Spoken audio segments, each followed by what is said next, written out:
Heartbreaking news for George Hamilton, one of Hollywood's legendary stars, has faced numerous challenges and setbacks throughout his life. However, recent news has left many feeling deeply sympathetic for him. While George has always been known for his strong image and his ability to never give up, he is now confronting a pain that no one could have anticipated. Let's explore what is happening with this icon in the following article.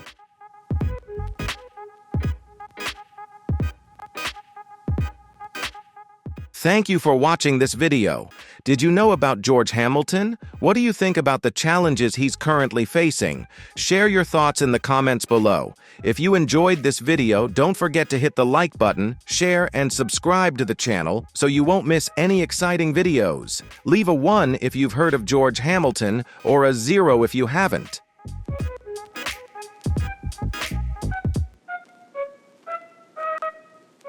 We're talking about George Hamilton, the star of Lag A.O., a legend who once had relationships with famous figures like Elizabeth Taylor, lived in the White House, and earned millions of dollars. However, at 85 years old, George Hamilton is now facing the harsh reality. He is struggling to pay his medical bills. Once a symbol of wealth and fame, he recently received the heartbreaking news that his cancer has returned.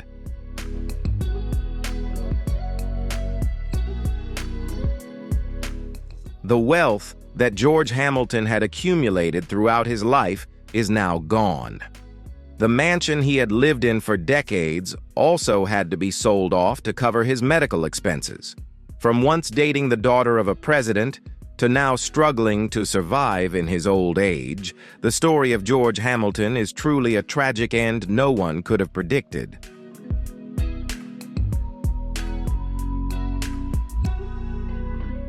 George Hamilton was born in Memphis, Tennessee in 1939. His father was a famous band leader from the North, while his mother hailed from Arkansas in the South. The blend of Northern sophistication and Southern charm shaped George's image as he grew up. His childhood was far from peaceful. The family constantly moved due to his father's music career. These early travels helped George cultivate a passion for charm and made him highly adaptable to his surroundings. George wasn't the oldest nor the youngest. He was the middle child in a complex family.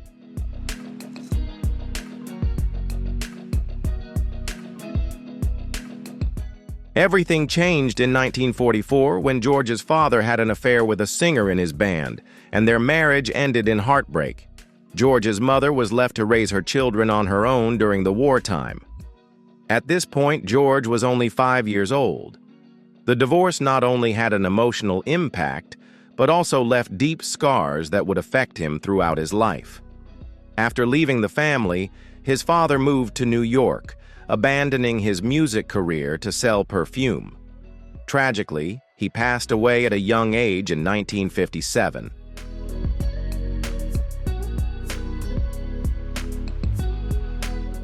George's childhood quickly shifted from the glamorous hotels and music scene to a life of survival.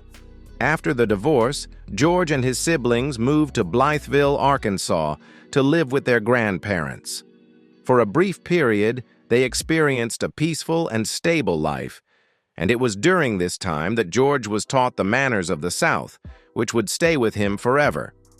However, in 1947, both of George's grandparents passed away, and the stability he had just found vanished. His mother was left with no money or support, and the 3 children had to fend for themselves. In her desperation, George's mother had no other choice but to flip a coin to decide their next step.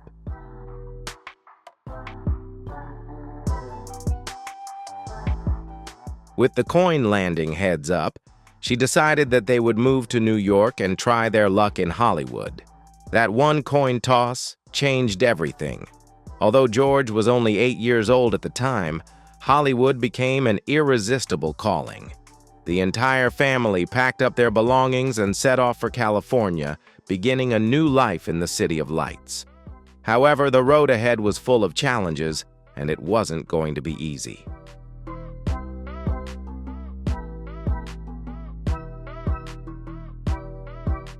In 1950, George's family moved once again, this time to the East Coast.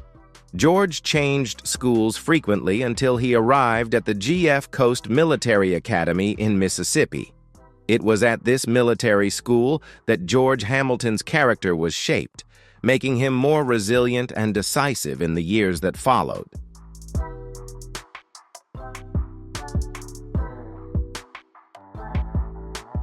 The military school taught George Hamilton many valuable lessons, from discipline and posture to charm, all of which would later help him stand out in his career.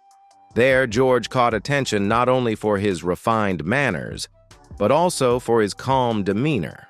However, behind that polished exterior, George's personal life contained dark secrets that he had been facing since his youth.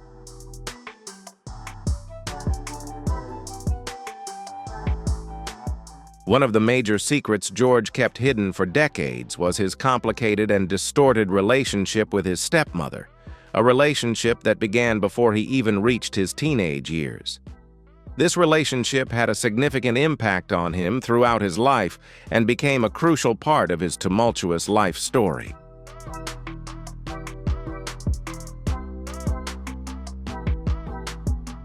In 1958, when George was 19, his life took a new turn. After an audition with MGM, he received an unexpected opportunity. Despite lacking formal training, George only had a high school acting award and a natural charisma. At that time, he was still struggling financially, but with the trust of an agent, MGM offered him a chance. With $500 for a role in Crime and Punishment USA, George began his journey into the world of Hollywood.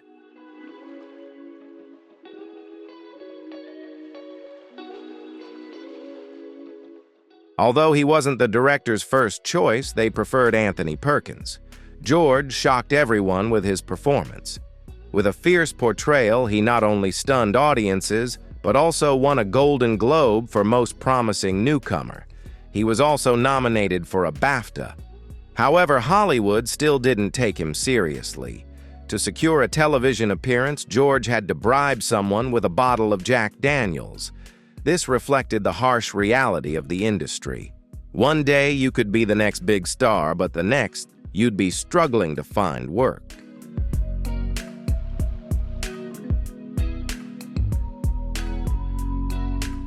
At this point, George made another bold move. He began tanning his skin deeply and darkly, a style not just for beauty, but to create his own brand. In a Hollywood full of handsome actors, the tan made George stand out and quickly became his signature look. His playful rivalry with actor John Derek over who could achieve a darker tan became one of the most intriguing aspects of his early years in Hollywood.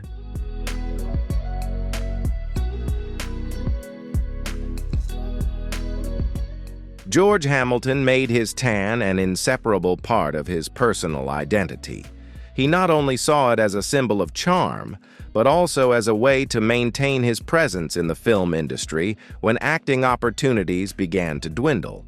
He took pride in his style, sometimes joking about it, and used it as a tool to stand out in Hollywood.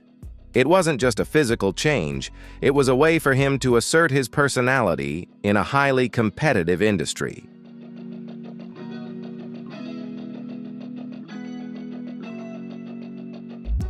In 1960, George starred in Where the Boys Are, playing the role of a wealthy and refined college boy. The film was a massive success, reflecting a part of America undergoing change.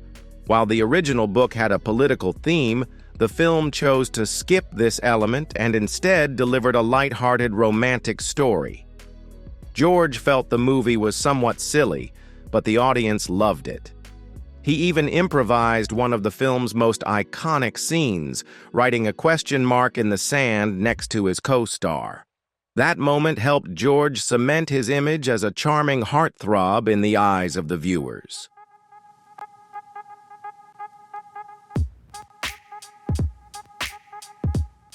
Where the Boys Are was not just an entertaining film, but also reflected the changing cultural landscape of America. especially in how people were beginning to approach sexuality and romance. Decades later, scholars pointed out that George's role became an important part of the broader conversation about gender, flirtation, and popular culture during that era.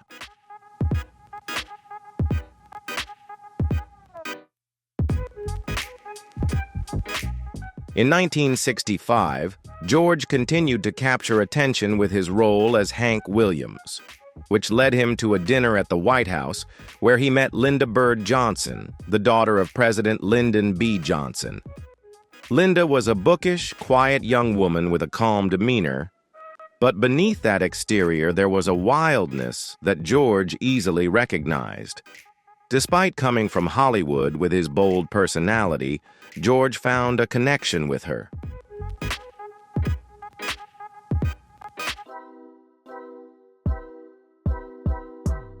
The romance between George and Linda quickly became a national topic of conversation. They appeared together at red carpet events, traveled to Acapulco, and even captured attention at the Academy Awards. One of the famous jokes from Bob Hope was, "She doesn't need a watch because she already has a Hamilton." However, not everyone smiled at this relationship.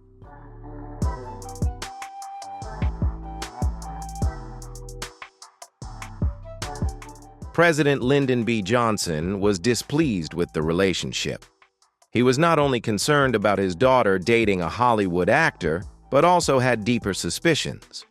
In order to protect his family, President Johnson requested a special investigation by the FBI, one that went beyond a simple background check and became deeply personal. He called on Supreme Court Justice Abe Fortas and FBI Director J. Edgar Hoover to be involved in the investigation.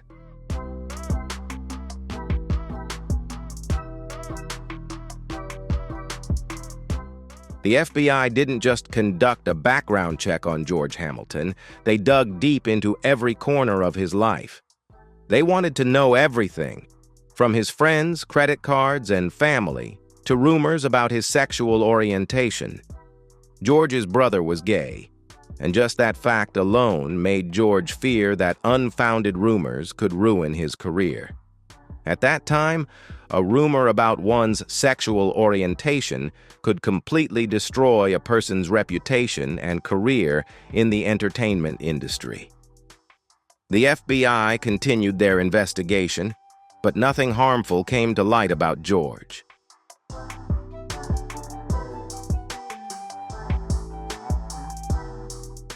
Things took a more tense turn when George received an unexpected call from the White House. He was instructed to come to Texas immediately, challenge of manhood with no questions asked. Upon landing, President Lyndon B. Johnson led him straight into the woods, handed him a gun, and stared at him as if to say, "This isn't about the deer." George understood that this was not a typical hunting trip. It was a challenge, a test of manhood, loyalty, and self-control.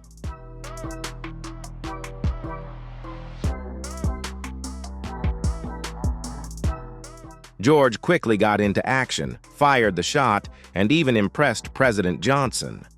Eventually, Johnson smiled and referred to him as Daniel Boone, comparing him to the legendary frontiersman. However, George realized that the hunt itself was a test for him. It wasn't just about his hunting skills. It was a challenge to see if he had the strength and decisiveness to handle the pressure from one of the most powerful families in America.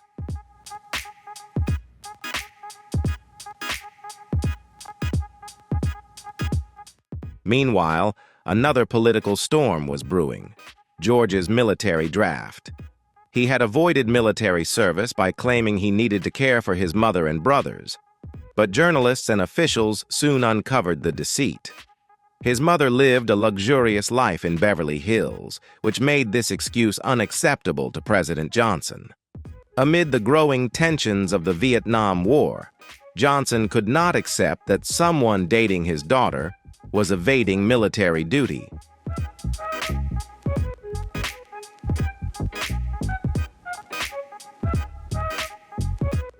Although Johnson didn't say it outright, the message was crystal clear. either join the war or leave his family. This pressure became too much for George to bear. His romantic relationship with Linda ended in late 1966. However, George didn't burn any bridges. When Linda married Marine Corps Captain Charles Robb in 1967, George attended the wedding, smiling and posing for pictures as if it were just another Hollywood event.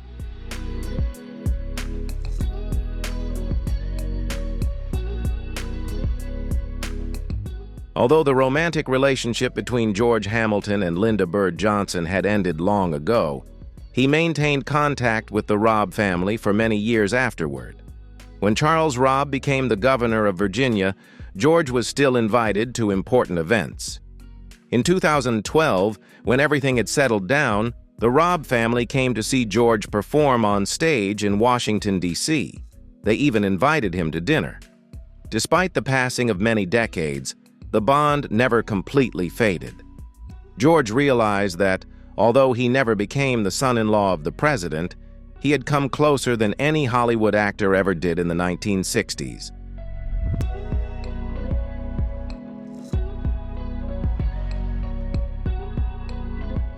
By the late 1970s, Hollywood's attention on George Hamilton had faded.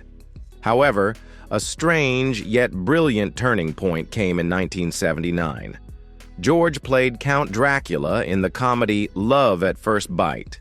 No one expected the film to succeed, but Hamilton not only starred in it, but also helped produce it.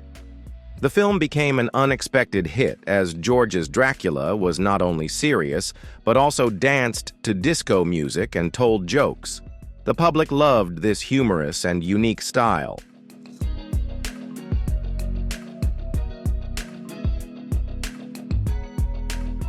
Thanks to the unexpected success of Love at First Bite, Hollywood began to view George Hamilton in a new light. Not only was he seen as a handsome actor, but he was also appreciated for his sense of humor and business acumen. The film made a lot of money and helped Hamilton return to the center of Hollywood. It was a major turning point in his career, completely changing the way people saw him.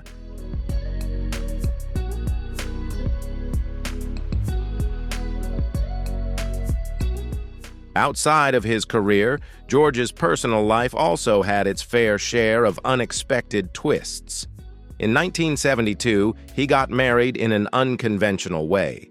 While hanging out with Colonel Tom Parker, Elvis Presley's manager, George's girlfriend, Alana Collins, stopped by to pick up some things before flying back to England. Out of nowhere, Parker unexpectedly suggested that they get married that very day, and they did. On Elvis's private jet, in Elvis's private room, with a judge waiting and a small dog standing in as the maid of honor, they even played roulette before officially tying the knot.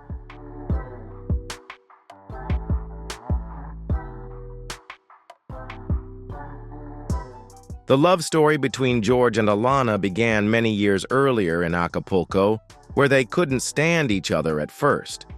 But through a pinch, a slap, and a brief romance, they unexpectedly grew close. 2 years later, their son Ashley was born. For someone once famous for being a playboy, George Hamilton became an unexpectedly devoted father, proving that he could care for a family in a completely different way.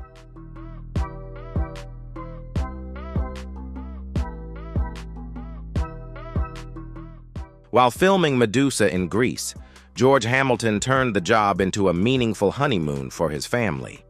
Later, their son Ashley grew up to become an actor, appearing in well-known films like Beethoven's Second and Iron Man 3. Despite George and Alana's divorce, they continued to raise Ashley together, demonstrating that their care and love for their son remained unaffected by the end of their marriage.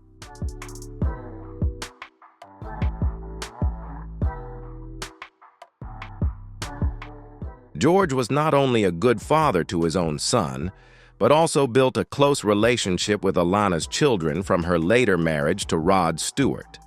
Although their family dynamic was different and didn't follow the traditional mold, they successfully maintained a happy and united family. While most divorces in Hollywood are cold or filled with turmoil, George and Alana's remained amicable and harmonious.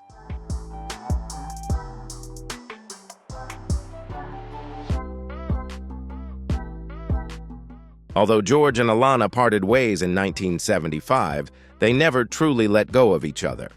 They remained close friends, talking daily and having dinner together. Alana would drive because George was often late, and although they joked about remarrying, they didn't feel the need to. Their relationship was so strong and stable that George admitted that after their divorce, he realized he had missed something important, and that was Alana. They had moved beyond the boundaries of a couple, forming a deeper and more meaningful connection.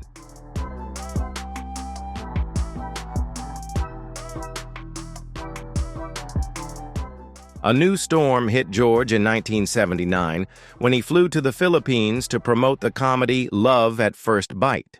At the time, George's career was at its peak, and no one could have predicted that a lunch at the presidential palace would change everything. There, George met First Lady Imelda Marcos, who was immediately captivated by him.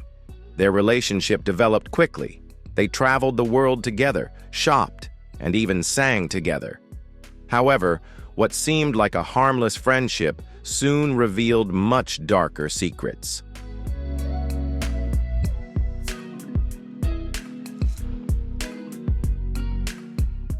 That same year, George also met two key figures in Imelda Marcos's inner circle.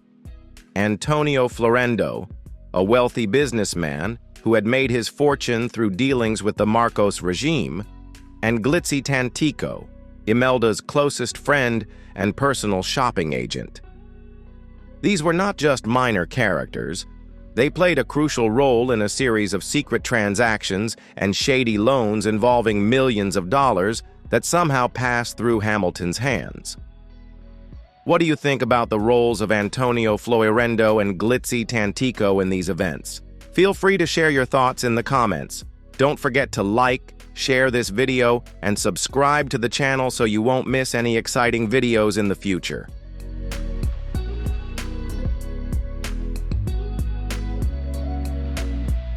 In 1982, George received a $600,000 loan from Florendo. George claimed that the loan was for refinancing his Mississippi plantation, but the timing of the loan raised suspicions. The loan came just 2 months after George attended the lavish Manila Film Festival, where guests drank $100 French champagne and dined on roast beef. Later, investigators uncovered that these transactions were linked to illegal activities, setting off a chain of events that drew George into financial suspicions and connections to the Marcos regime.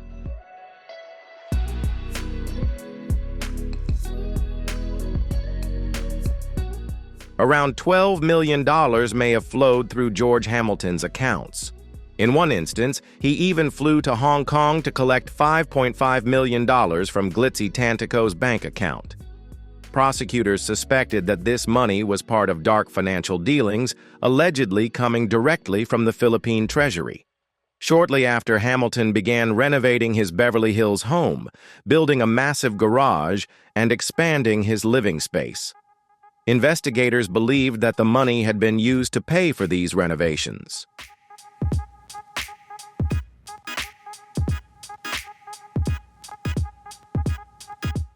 Not only did Hamilton upgrade his home, but he was also rumored to have been involved in purchasing the adjacent property, possibly to expand his estate. Some even suspected that the house may not have actually belonged to Hamilton from the start, but was instead a Marcos-owned property hidden under his name. These suspicions only added to the ambiguity surrounding Hamilton's financial transactions.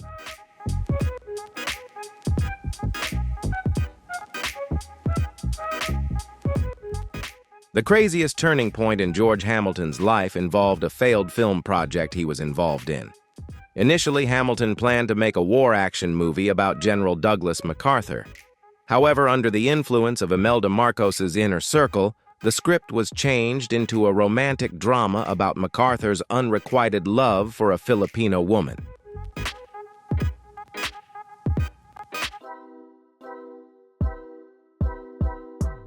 Hamilton later admitted that the film was embarrassing, with MacArthur's famous line, "I shall return," turned into a love message rather than a wartime declaration.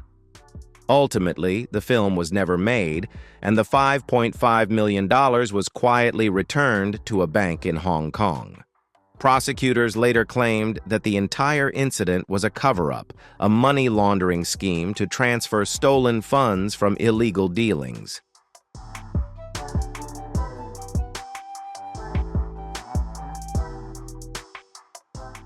By 1988, George Hamilton's name appeared in a federal indictment, although he was not directly charged. However, he was named as an unindicted co-conspirator in a case against Imelda and Ferdinand Marcos. This was a major blow to George's image, especially as he defended himself in the press, claiming he was merely a friend and had never been involved in any business dealings with Imelda Marcos.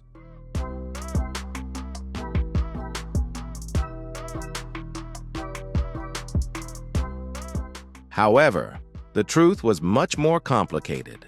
George Hamilton admitted to receiving millions of dollars from transactions related to the Marcoses and testified in court. Although his lawyers tried to paint him as an innocent Southern gentleman who never engaged in business dealings, his testimony and continued defense of the Marcoses, even after they were accused of stealing over $100 million from the people of the Philippines, tarnished his previously spotless image.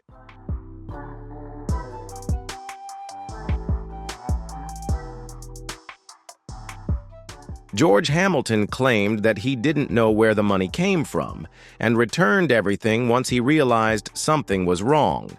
However, behind the scenes, the story didn't add up. Florendo, who had lent money to Hamilton, later admitted that it was Imelda Marcos who was pulling the strings. She was the one who decided where the money went, who controlled it, and how it was used. Some even suspected that Hamilton's house might be part of her hidden empire.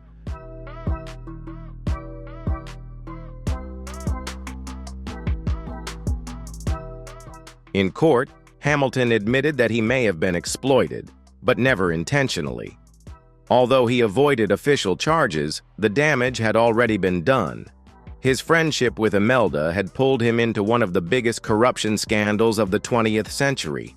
Millions of dollars had vanished, his reputation was tarnished, and a forgotten war film may have helped cover it all up.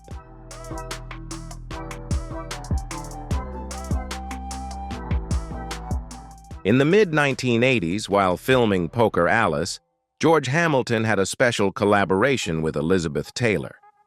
Not only were they colleagues on screen, but they also developed a romantic relationship that lasted about a year.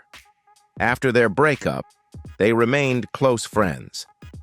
A real shock came when Elizabeth sent George a parting gift: a solid gold Cartier playing card with the inscription on the back reading, "Dear George, I love you, even though you're an asshole."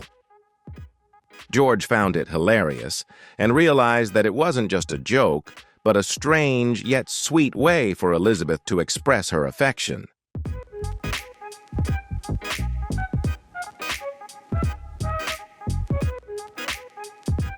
Elizabeth Taylor was not the only beauty in George Hamilton's life. In a 2009 appearance on a reality TV show, George revealed a shocking detail. He had dated at least 4 Miss World winners. Although he didn't name them, the message was clear. George had a particular type of partner, and that type was global royal beauties who wore high heels.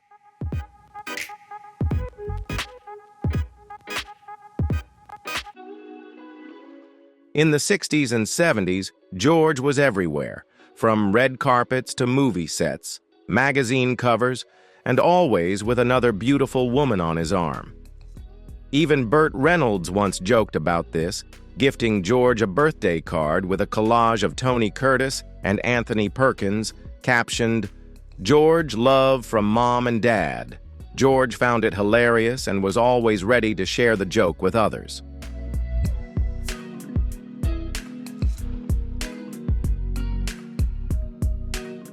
In 1995, George's love life took a significant turn when he met Kimberly Blackford, a 20-year-old swimsuit model, while he was 56. Hollywood wasn't too shocked by this. It was just George being himself. However, this wasn't just a brief fling. George and Kimberly were together for 4 years and had a son named George Thomas Hamilton, or GT. Although George didn't marry Kimberly, he remained an active and devoted father in his son's life. GT was raised with the discipline of the old-school approach, just like George had raised his older son, Ashley. The age gap between father and son was vast, 60 years, yet their bond was strong in a way that surprised and impressed everyone.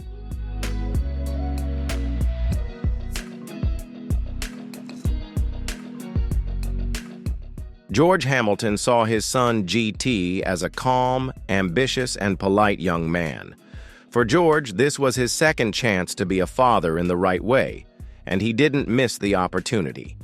Their relationship grew stronger and closer, and George considered GT an integral part of his life. Even George's ex-wife, Alana Stewart, maintained a close relationship with him.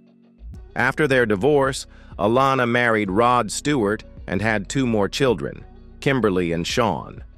While most people might have distanced themselves after such changes, George did not.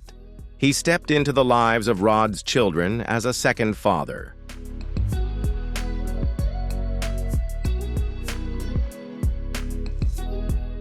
Despite the complex family situation, somehow it worked. The entire blended family even appeared on a reality TV show in 2015 called Stewarts and Hamiltons. The show was quirky, funny, but also incredibly heartwarming as the family shared moments of their lives together. George and Alana maintained a close friendship, talking daily, visiting each other, having dinner and chatting like old friends. Alana even drove because George was always late. After all the marriages and divorces, they found something that resembled a real family.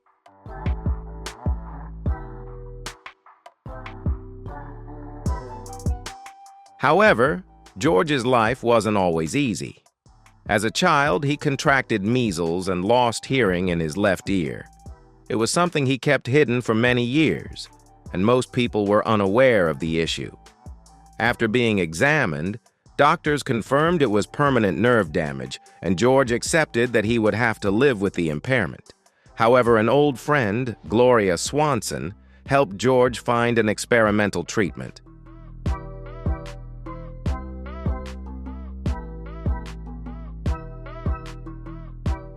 Gloria Swanson advised George to go to Switzerland to try an experimental treatment involving stem cells, long before stem cell therapy became a widely recognized technology. The procedure was painful, expensive, and completely outside the realm of conventional treatments. But unexpectedly, it worked. Gradually, George's hearing began to recover, and within a month he regained 95% of what he had lost. George recalled that the clinic was filled with celebrities who quietly came in hoping to find their own miracle.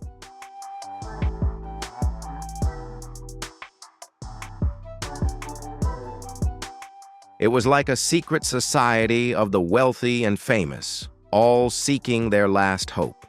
Many years later, in 2025, George faced a new fear. By then, his heart valve had failed. At 86 years old, most people would prepare for the worst. However, George Hamilton was not like others.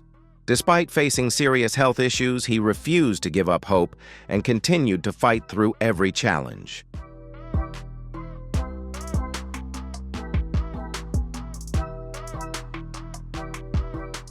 George Hamilton underwent open-heart surgery, and within just 2 days, he was able to leave the hospital. His doctors couldn't believe the rapid recovery. Within weeks, he was walking, lifting light weights, and doing stretching exercises. His heart rate had dropped to the level of an athlete's. George believed that all of this was thanks to his diet. which included a daily smoothie filled with kale, almonds, bananas, and any green superfoods he could find.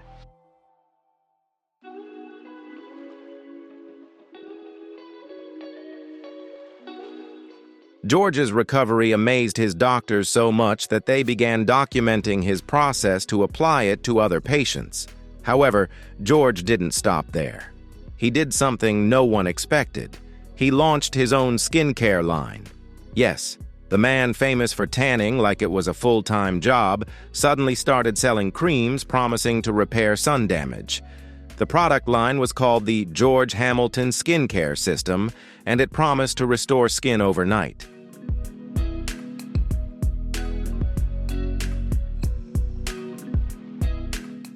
One product in the line even claimed it could reverse years of sun damage while you slept. This claim made dermatologists shake their heads, but it didn't stop people from buying. In its first year, the product line brought in over $4 million. George turned shopping malls into red carpets, charming women with champagne and beauty tips. However, like most trends, the shine eventually faded as new celebrities entered the skincare market.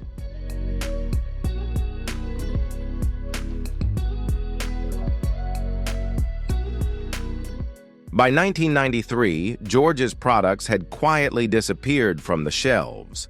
However, he didn't give up on selling sunscreen. Around the same time, George opened a chain of tanning salons just as doctors were warning about the cancer risks of tanning.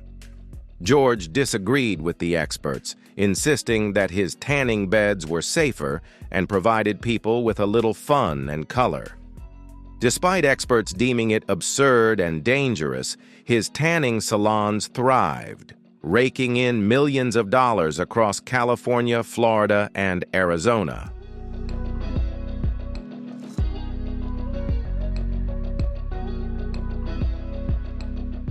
However, George's period of success didn't last forever. In 1992, customers began suing after they developed skin cancer from using his tanning services. These lawsuits severely damaged the reputation and success of George's tanning salon chain, forcing him to face a major crisis in his business career.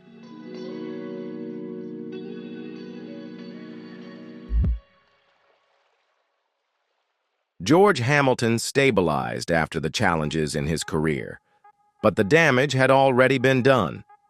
The tipping point came in 2011 when he had to have cancerous cells removed from his skin, marking the end of the tanning empire he had built. Once a master of a popular trend, he now faced serious consequences. Years passed, and when people thought George had disappeared from the spotlight, he made an incredible comeback.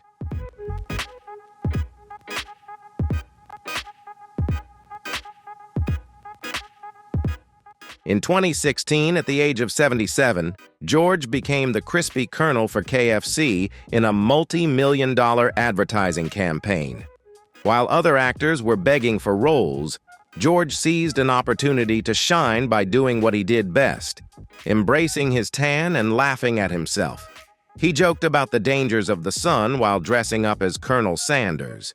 The commercials went viral, sales skyrocketed, and George suddenly became a famous icon once again.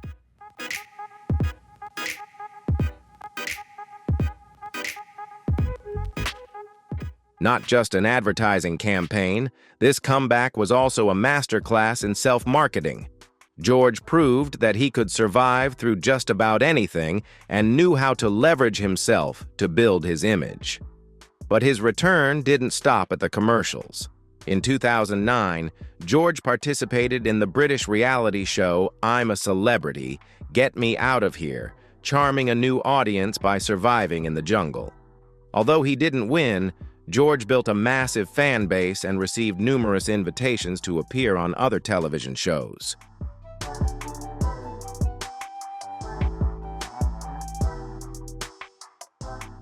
In 2015, George even had his own reality TV show, Stewarts and Hamiltons, providing a chance for the cameras to capture the unique life of his blended family. The show didn't last long, but it served its purpose, especially in introducing George's teenage son, GT, to the public.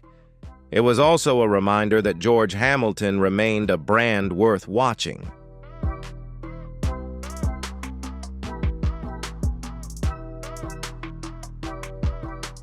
At the beginning of 2025, George once again attracted attention, not for his acting, but for his decision to move to Palm Beach.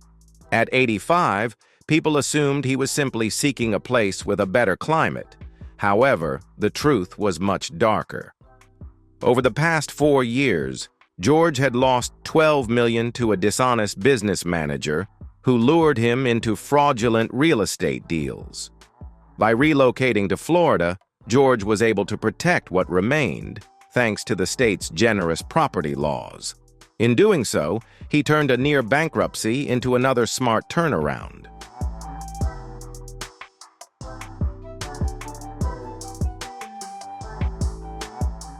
George reconnected with the local community, joking about running for mayor and continuing to prove that he could survive through nearly every challenge. Despite being nearly 86 years old, George had no intention of slowing down. He spoke about living to 100 as if it were just another chapter in his life. Each day began at 5:30 a.m. with meditation and swimming, demonstrating that George was not only enjoying life, but also finding ways to live healthily and full of energy.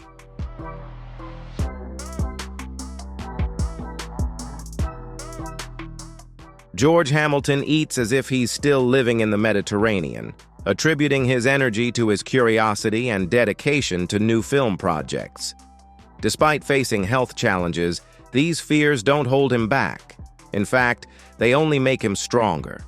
George's story is not just about personal reinvention, but also about family, a crucial element in his life.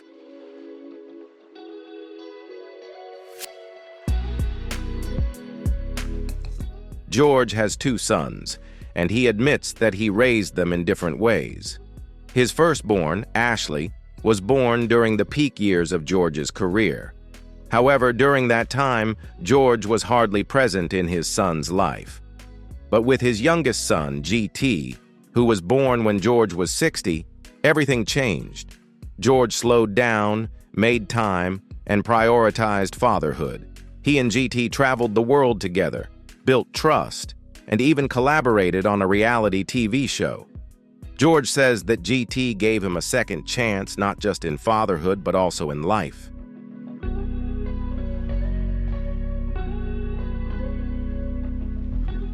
Politics has always been closely intertwined with George's life, dating back to the 1960s. When he dated the daughter of President Lyndon B. Johnson, he had the opportunity to enter the White House and interact with key figures in American politics. Over the years, George maintained relationships with both sides, always keeping a polite and neutral stance. This connection allowed him to maintain influence and gain a deeper understanding of politics. Now, George's son, GT, is stepping into politics on his own, driving change and carrying the Hamilton name into the next generation.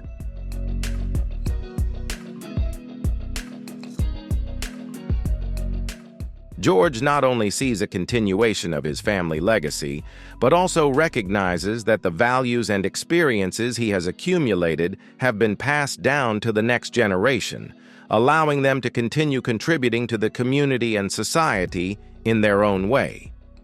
Thank you for watching this video. What do you think about George's son, GT, entering politics and continuing the family values? Do you think this legacy is important? Share your thoughts in the comments below. If you enjoyed this video, don't forget to like, share, and subscribe to support us. Leave a 1 if you think this legacy is a great thing, or a 0 if you have a different opinion.